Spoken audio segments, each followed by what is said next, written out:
Hey guys, how's it going? Hope you're doing well. My name is Crown, and today I'm going to read you some very interesting stories that I hope that you're gonna love. And now, without further ado, let's go!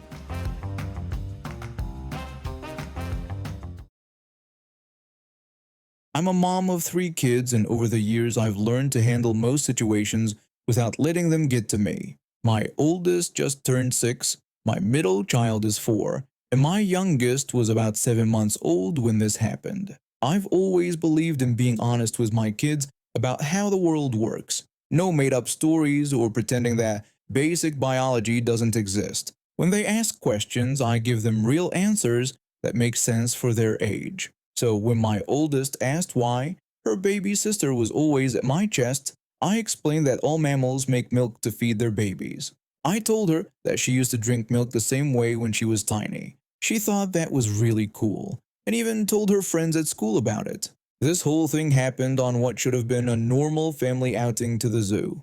My husband finally got a day off work, which was rare since he usually worked 6 days a week. The weather was perfect that morning, not too hot and not too cold. Our 6-year-old had been begging to go to the zoo for weeks after learning about elephants in her science class. She'd been reading every book about animals she could get her hands on and wouldn't stop talking about wanting to see them in person.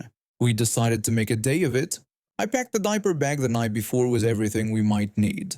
Diapers, wipes, snacks, sippy cups, a change of clothes for the baby, sunscreen, and a few other things. We left the house around 9 in the morning to beat the crowds. The kids were bouncing with excitement in the car.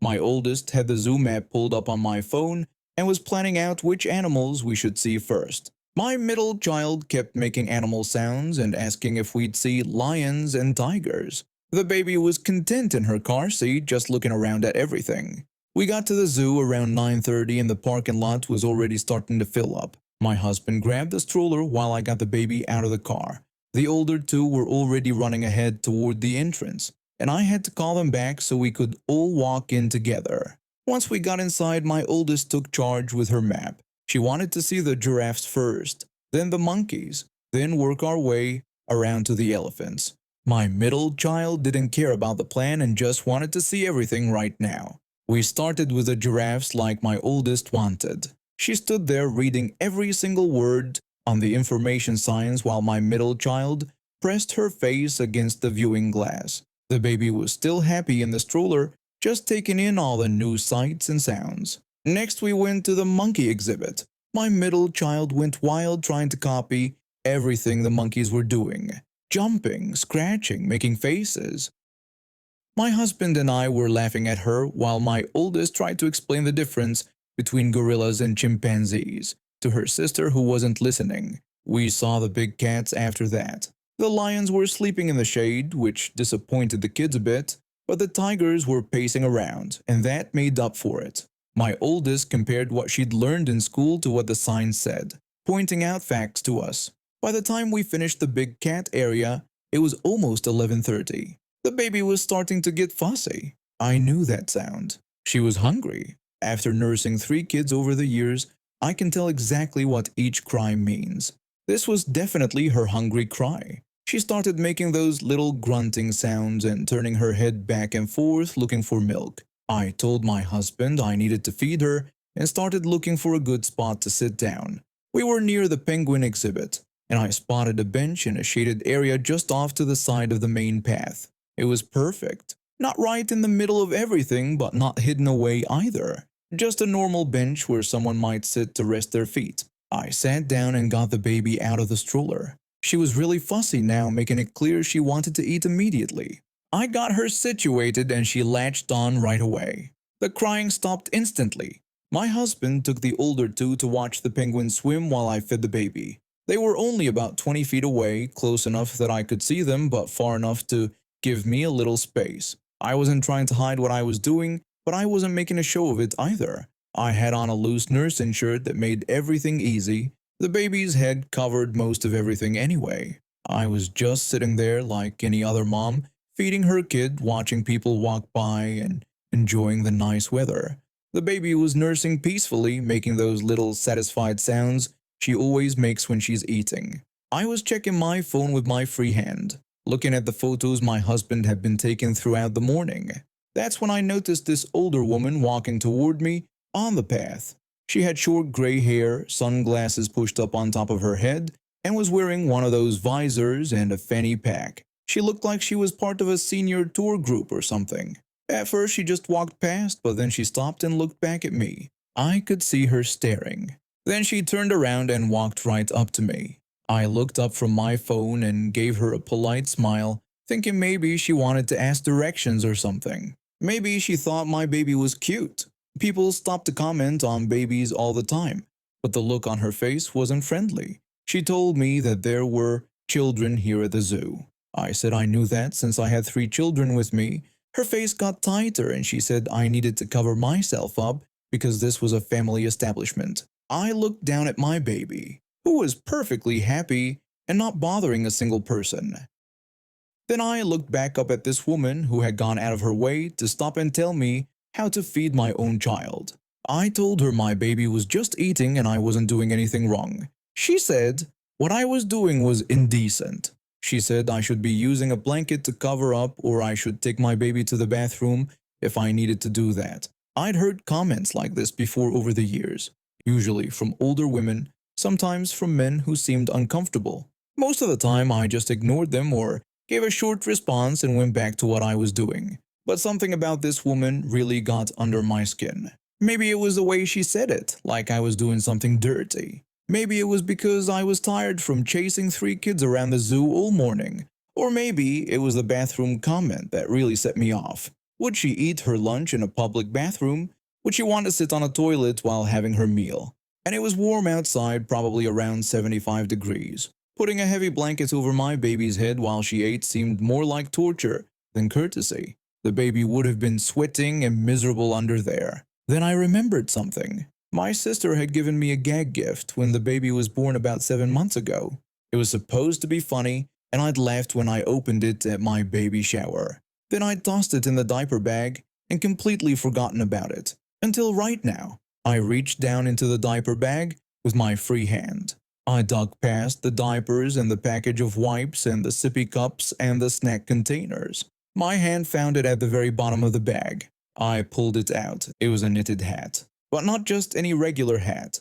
My sister has a really weird sense of humor, and she'd found this thing on some website and thought it was the funniest thing ever. The hat was knitted to look exactly like a breast, skin-toned yarn shaped like a boob, complete with a knitted nipple sticking up on top. It was absolutely ridiculous, kind of offensive honestly, and perfect for this exact moment. I held it up so this woman could get a really good look at it. Her eyes went wide. Then I put it on my own head. I adjusted it so it sat just right, with the knitted nipple pointing straight up. I looked up at her with the sweetest, most innocent smile I could manage. I asked her if this was better. I asked if covering my head instead of my baby made her feel more comfortable. The woman's face went through about 5 different expressions in the span of 3 seconds. Her mouth dropped open. Her eyes got huge behind those sunglasses. Her face turned bright red, starting at her neck and spreading up to her forehead. She made this weird, choking, sputtering sound, like she wanted to say something but couldn't form actual words. She opened her mouth, closed it, opened it again. Nothing came out except that sputtering noise. Then she spun around so fast she almost tripped over her own feet. She speed walked away from me. Actually, it was more like a power walk, almost a run. Like she couldn't get away from me fast enough. She kept looking back over her shoulder at me as she hurried down the path. I watched her disappear around the corner toward the flamingo exhibit. The baby kept nursing, completely unbothered by the whole thing. She had no idea that her mom was sitting there wearing a boob hat on her head. A couple walking by gave me strange looks but didn't say anything. One younger woman actually smiled and gave me a thumbs up as she passed. My husband came back about 2 minutes later with the older kids. He took one look at me, sitting there with that ridiculous hat on my head while feeding our baby, and burst out laughing. He laughed so hard he had to sit down on the bench next to me. The older kids wanted to know what was so funny. My 6-year-old asked why I was wearing such a silly hat. My 4-year-old wanted to know if she could wear it. I told them it was just a funny hat that Auntie had given me. My husband asked what happened, and I told him about the woman while he wiped tears from his eyes. He said I should have called him over so he could have seen her face. I kept the hat on for about 5 more minutes, just in case that woman decided to come back with security or a manager or something.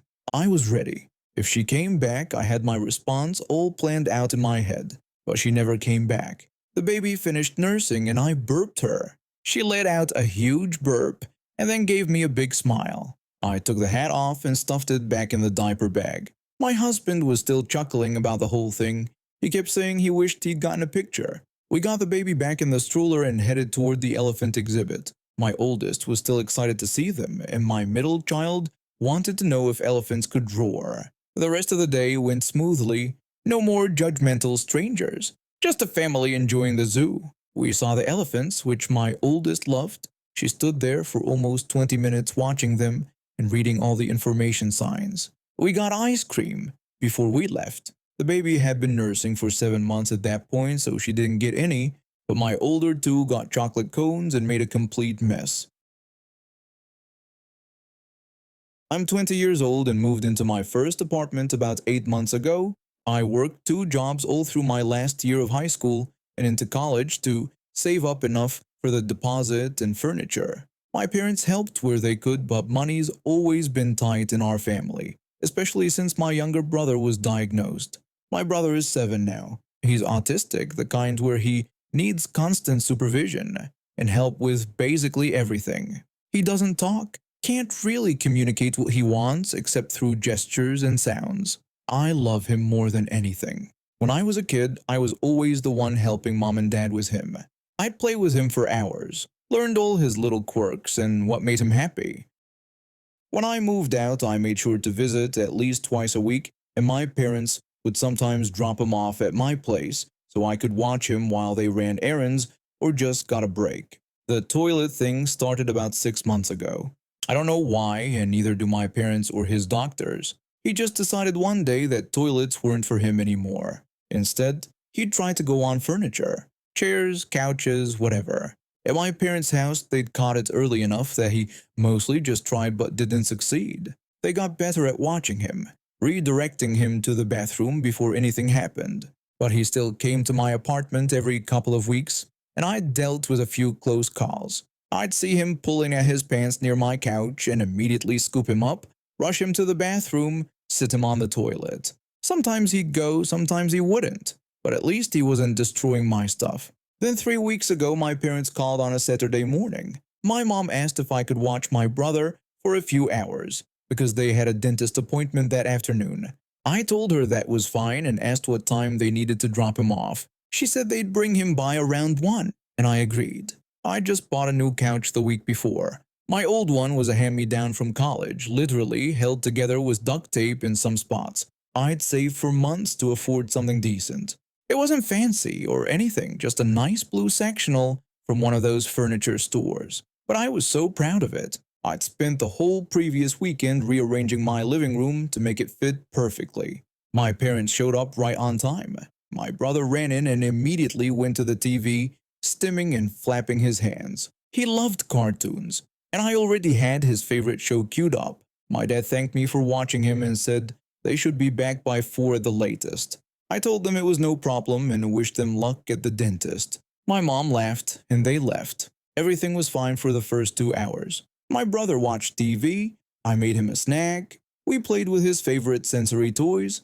I was in the kitchen grabbing us some juice when I heard it. That sound. I can't even describe it, but if you know, you know. I ran back to the living room and there he was, pants around his ankles, midstream, peeing all over the center cushion of my new couch. I yelled out in shock and grabbed him under the arms, lifting him up while pee was still going everywhere, trailing across the floor when I rushed him to the bathroom. I planted him on the toilet and backed away, staring at him.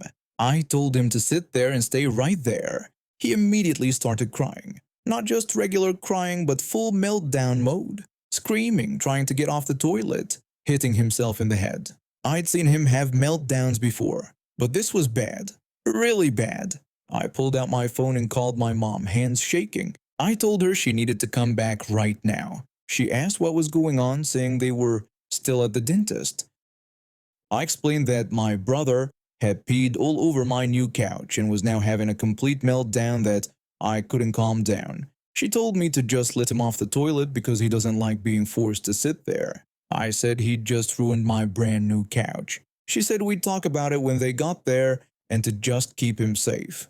They showed up 40 minutes later. By then, my brother had exhausted himself and was just sitting on the bathroom floor, whimpering. My mom went straight to him while my dad surveyed the damage in the living room. My dad looked at the couch and said it was pretty bad. I told him I knew it was bad, that I've been dealing with this for months. Every single time my brother came over, I had to watch him like a hawk to make sure he didn't do this, and now he finally did. My mom came out with my brother, who was clinging to her. She said these things happen, and that he can't help it. I agreed that I knew he couldn't help it. That's exactly why he can't come here anymore. Both of them stared at me. My mom asked what I meant. I explained that he's not allowed in my apartment anymore. I said I was sorry, but I couldn't do this. I tried redirecting him, I tried everything, and he still did this. What if next time it's worse? What if it's not just pee? My dad asked if I was seriously banning my brother from my home. I said I wasn't banning him, just that he couldn't come over anymore. I told them I'd still visit him at their place all the time. My mom called me incredibly selfish and said he's my brother. Family helps family, she said. I told her I had been helping for months, but this is my home and I can't afford to keep replacing furniture every time this happens. My dad offered to pay for the couch. I said it wasn't about the money. Well, it was, but it wasn't just that. I told them I couldn't keep doing this, and that I was sorry. They left without another word, my brother still crying in my mom's arms. I felt like the worst person alive. But when I looked at my ruined couch, the pee soaked into the fabric and dripping onto the floor, I knew I'd made the right choice. For the next 2 weeks, my parents barely spoke to me. Short texts, one-word answers. My mom called me selfish at least 5 times. My dad said I was turning my back on family. Then yesterday, I got a call from my mom. She told me that my brother's therapist wanted to talk to me. I asked why. She just said to get on the video call and that she was sending me the link. I clicked it, confused. The therapist, a kind-looking woman, smiled at me from the screen. She said hi and told me that my mom had explained the incident at my apartment. I just said, okay, not sure where this was going. She told me she wanted me to know that what I did was completely appropriate.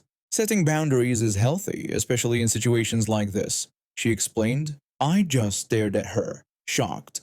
The therapist went on to say that my brother needs intensive supervision that I'm not equipped to provide in my home. She said my parents should have been more understanding. She'd actually advised them to stop making unsupervised visits anywhere until they could address this behavior more effectively. I asked if that meant I wasn't a terrible person. She assured me I wasn't at all. I protected my space and my belongings, and I was right to call them when the situation escalated. That's exactly what I should have done, she said. After the call ended, my mom actually apologized. She said the therapist helped her see that she'd been unfair, that she was just stressed, and took it out on me. My couch is still stained, probably always will be, but at least now I don't feel guilty every time I look at it. The diner I worked at was your typical small-town spot, the kind where you knew most of the regulars by name and what they ordered before they even sat down. We had truckers passing through, local families, and this one cop who came in on his days off just to drink coffee and read the paper in peace. So on that day, morning rush went smooth, lunch crowd thinned out around 2, and I was looking forward to an easy evening shift. Then she walked in. She sat herself at one of my tables without waiting to be seated, which wasn't unusual. What caught my attention was the way she snapped her fingers at me from across the room. I grabbed a menu and headed over. I greeted her and asked what I could get started for her. She ordered the ribeye, medium rare, and made sure to tell me it better be medium rare and not some overcooked piece of leather. I asked about sides. She wanted mashed potatoes and green beans, and she made it clear she wanted fresh beans, not canned garbage. I wrote it down and smiled. We didn't even serve canned green beans, but I wasn't about to argue with her. The kitchen got her order out in good time. Our cook was solid, been working there longer than I'd been alive. When I brought the plates out, the steak looked perfect. She cut into it without a word.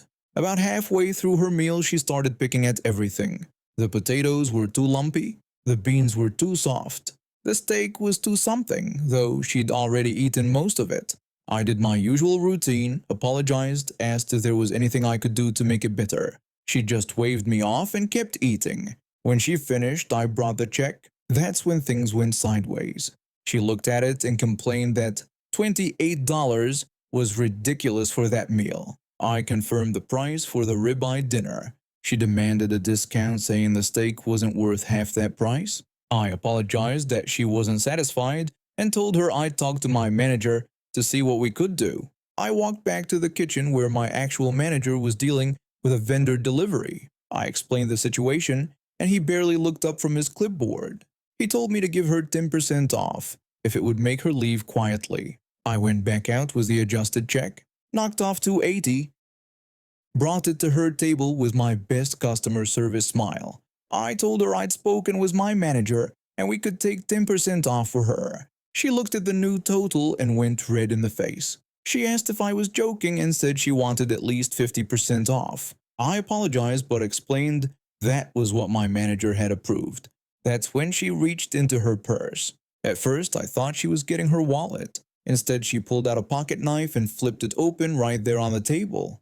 The blade wasn't huge, maybe 3 inches, but it was enough to make my stomach drop. She told me to go back there and tell my good-for-nothing manager to give her a real discount, or she'd carve the proper percentage into my skin herself. I couldn't move for a second. My brain was trying to process what was happening. She sat there holding that knife, not even trying to hide it, staring at me like she'd just asked for extra napkins. I told her okay and said I go talk to him again. I took the check with shaking hands and walked toward the bag, but I didn't go to my manager. I went straight to the end of the diner where the off-duty cop sat with his newspaper and coffee. He came in every Tuesday and Thursday, always sat in the same spot, always ordered the same thing. I'd served him dozens of times. I told him I needed his help and explained there was a customer threatening me with a knife over her bill. He put his paper down and stood up without hesitation. He told me to show him. We walked back to her table together. She still had the knife sitting next to her plate like it was just another piece of silverware. I told her this was my manager and suggested maybe she could discuss the discount with him directly. She looked him up and down, clearly not impressed. She said finally, then complained that I didn't seem to understand customer service. She wanted 50% off the terrible meal, and she wanted it now. He asked her what would happen if he said no. She picked up the knife again and pointed it at him. She told him that maybe he needed the same lesson she was about to teach me. She said she'd carve what she thought was fair right into his skin. She didn't get to finish. He pulled his badge from his pocket with one hand and his gun with the other. He yelled that he was police and ordered her to drop the knife and put her hands up immediately. The knife clattered onto the table. Her whole face went white. She shot her hands straight up in the air, and I swear I heard her make this small whimpering sound. He kept his gun trained on her, while he moved around the table and kicked the knife away. He ordered her to put her hands behind her head and do it slowly. She did exactly what he said. Her hands were shaking so bad she could barely clasp them together. He got on his radio and called for on-duty officers to come to the diner. Then he just stood there, keeping her in place, completely calm like he did this every day. The other customers had all stopped eating to watch. Nobody said a word. We all just waited. 2 patrol cars showed up about 10 minutes later. The officers came in, got the situation explained to them by the off-duty cop, and cuffed her right there at the table. She tried to talk her way out of it, saying it was all a misunderstanding, that the knife was just for protection, that she never threatened anyone. But I gave my statement, the off-duty cop gave his, and a couple other customers who'd seen the whole thing backed us up. They arrested her for assault with a deadly weapon and hauled her out of the diner in handcuffs. She was crying by then, completely different from the smug expression she'd had when she first pulled out that knife. After they left, the off-duty cop sat back down at his usual spot. I brought him a fresh cup of coffee on the house. My hands were still shaking a little. He asked if I was okay. I said yeah and thanked him. Told him I really meant it. He said he was just glad he was there, He went back to his newspaper like nothing had happened. I finished my shift, went home, and didn't sleep much that night. But every Tuesday and Thursday after that, I made sure his coffee was always hot and fresh. Seemed like the least I could do. I've been living in Austin for about 2 years now. One of my favorite weekend routines is hitting up the farmer's market on Saturday mornings. There's something about buying fresh produce directly from the people who grow it that makes me feel like I have my life together, even when I definitely don't. This Saturday I'd already made my rounds. Hit up the egg guy first because he always sells out by 9. Grabbed some peppers and onions from the stand near the entrance. I was on my second coffee of the morning, just wandering around seeing what looked good. That's when I ended up at this one vendor's table. The guy who runs it is probably in his 60s, grows everything on his property outside the city. I'd bought from him before, and his tomatoes are incredible. I was standing there on the customer side of the table, both my reusable bags hanging off one arm, coffee in my other hand, trying to decide between the cherry tomatoes and the regular ones. I was wearing jeans and this faded gray shirt from a charity run I did 3 years ago. The shirt's so worn out that you can barely read what race it was for anymore, but it's comfortable. That's when she appeared next to me. She asked me where they kept the sourdough. I looked around because I figured she was talking to the vendor or maybe someone else. But no, she was staring directly at me with this expectant expression. I told her I didn't work there and apologized. I turned back to the tomatoes. She let out this massive sigh, the kind people do when they're trying to make sure everyone around them knows how inconvenienced they are. She insisted she could see that I worked there because I was standing behind the table. I looked down at my feet. I was very clearly standing in front of the table, on the side where customers stand, holding my own groceries that I had already paid for at other vendors. I told her again that I was really just shopping. I held up my bags so she could see them. One had peppers and onions visible at the top. The other had a carton of eggs. I even gestured with my coffee cup like that would somehow make it more obvious. Her face did this thing where it kind of scrunched up like I had just said something completely insane. She went off about how she'd been coming to this market for 12 years and had never been treated so rudely by staff. She demanded I get her my manager right now. The actual vendor was a few feet away, helping another customer with some squash. He looked over at us, seeming confused but didn't say anything yet. I just stood there trying to process what was happening. I tried explaining that I literally didn't work at the market. I pointed out that I was wearing a race shirt and holding coffee. I even mentioned that I lived 4 blocks away. That's when she really started going. Her voice got louder and people at the neighboring stands started looking over. She launched into this whole thing about what's wrong with young people these days. She said nobody wants to work anymore and everyone's making excuses. She threatened to report me to the market manager. She kept saying I was being incredibly disrespectful because she'd asked me a simple question. She kept going. Something about customer service being dead and how when she was my age people took pride in their work. I wasn't even listening anymore because the whole thing was so absurd. I was literally holding bags of vegetables I'd bought with my own money while wearing the most obviously not a work uniform outfit possible. The vendor finished up with his other customer and walked over to us. He asked if there was a problem. She spun toward him and pointed at me like I'd committed some kind of crime. She told him that I was his employee and that I was refusing to help her and being extremely disrespectful. She added that she'd been a loyal customer for over a decade and asked if this was how she was going to be treated. The vendor looked at me, looked at my bags, looked at my coffee, looked at my ratty old shirt, then looked back at her. He told her flatly that I wasn't his employee. He said I was a customer. He explained that he runs the booth alone. The change in her face was instant. She went from righteous anger to this deep red color that started at her neck and crept up to her forehead. Her mouth opened like she was going to say something, but nothing came out. She grabbed her purse, clutched it against her chest, and just walked away. Fast. She didn't apologize, didn't buy anything, just disappeared into the crowd like she could escape the embarrassment if she moved quickly enough. The vendor turned to me and shook his head. He apologized for what happened. He said some people just see what they want to see. I told him it was fine and that it wasn't his fault. He insisted I take something for my trouble and handed me a huge bunch of basil, the fresh kind that makes your whole kitchen smell amazing. I thanked him and moved on to finish my shopping, but I kept thinking about it. How do you get to that point where you're so convinced you're right that you don't even process basic evidence? I wasn't behind the table. I was holding groceries and coffee. The vendor literally told her he works alone, and she still couldn't just admit she made a mistake and apologize like a normal person. I used the basil to make pasta that night. It was delicious.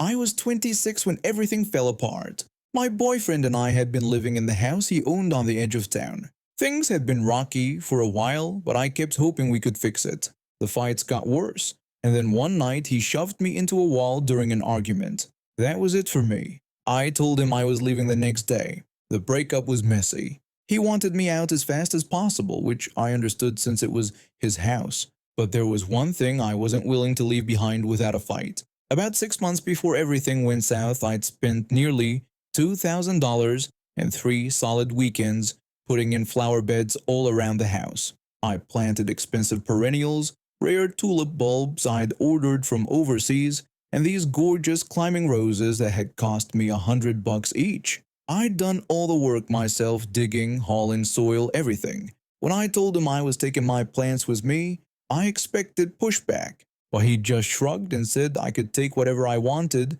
as long as I didn't wreck the beds when I dug them up. I promised I'd be careful and told him I was renting a place across town. I'd come by that weekend to get everything. He said that was fine. That Saturday I showed up with a friend who had a truck. We spent hours carefully digging up every single plant I'd put in. My back was killing me by the time we finished, but I wasn't about to let him keep the flowers I pay for. The beds looked bare and sad when we were done, just empty rectangles of dark soil running along the front and sides of the house. After we loaded the last flat of flowers into the truck, my friend went to grab us coffee from the shop down the street. I told my ex I was heading to the garden center to pick up some large pots for my new place, and he just grunted from where he was sitting on the porch, not even looking at me. The garden center was having a sale. I grabbed 3 big ceramic pots and was heading to check out when I passed the seed display. That's when I saw them. Little packets of catnip seeds, marked down to $2 each. I stopped and stared at them for a long moment. I'd heard catnip was nearly impossible to grow from seed, and my mom had tried for years and never got a single plant to sprout. The success rate was supposed to be terrible, and if a few plants did manage to come up, they might attract some neighborhood cats to dig around in the empty beds. He'd have to deal with pulling out a handful of weeds, a tiny annoyance. Nothing major. I grabbed every single packet they had, 12 in total. Back at the house, I waited until my ex went inside to use the bathroom. Then I tore open all 12 packets and scattered the seeds into every empty bed. I worked fast, making sure to spread them evenly, then used my shoe to lightly rake soil over them. The whole thing took maybe 5 minutes. My friend came back with the coffee and we left.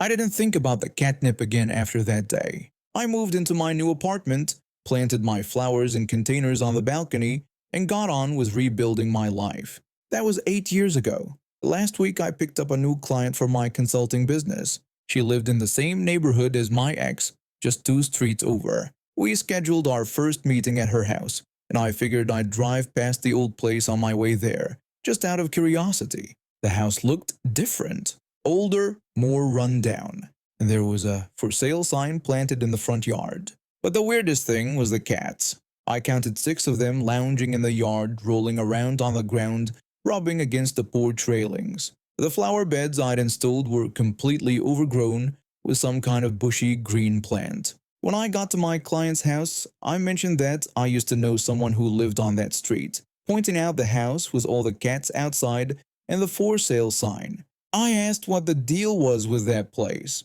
She launched into the whole story. Apparently, everyone in the neighborhood knew about it. The guy who lived there had been trying to sell for 2 years but couldn't get rid of it. When I asked why, she explained it was because of catnip. The whole yard was infested with it. He'd tried everything to get rid of it. He'd pulled it up, sprayed it, Even paid someone to dig up all the beds and replace the soil, but it just kept coming back thicker every time. I asked if that was actually something that could happen. She confirmed it was. She explained that catnip was really hard to get started, but once it took root, it spread like crazy. It was in his yard, under his deck, growing up between the porch boards, and every cat in a 5-block radius hung out there all day and night. She said that, in the summer, the whole end of the street smelled like a litter box if you drove by with your windows down. I told her that sounded awful. She agreed and added more details. The neighbors had complained to the city, but there was nothing illegal about having catnip in your yard. He'd tried selling as is, but nobody wanted to deal with it. She'd heard he was basically going to have to sell at a huge loss just to get out from under it. I sat there in her living room trying to keep my face neutral while my brain processed what she'd just told me. My $2 revenge plan had turned into 8 years of absolute chaos. What was supposed to be a minor annoyance had become a full-scale invasion that destroyed his property value and made him the neighborhood pariah. Part of me felt guilty. I really hadn't meant for it to be this big of a disaster, but then I remembered the bruises I'd had on my shoulder and arm from where he'd slammed me into the wall. I remembered packing my stuff while he sat there making nasty comments about every item I put in a box. My client noticed I looked pale and asked if I was okay. I told her I was fine, just remembered I'd forgotten to eat breakfast. She offered me a granola bar and we got down to business. But I kept thinking about those cats, and that sign, and the fact that my 12 packets of Spite had somehow achieved legendary status. I haven't told anyone the truth. I probably never will. And now we have reached the end of today's stories. Thank you for watching, and see you next time.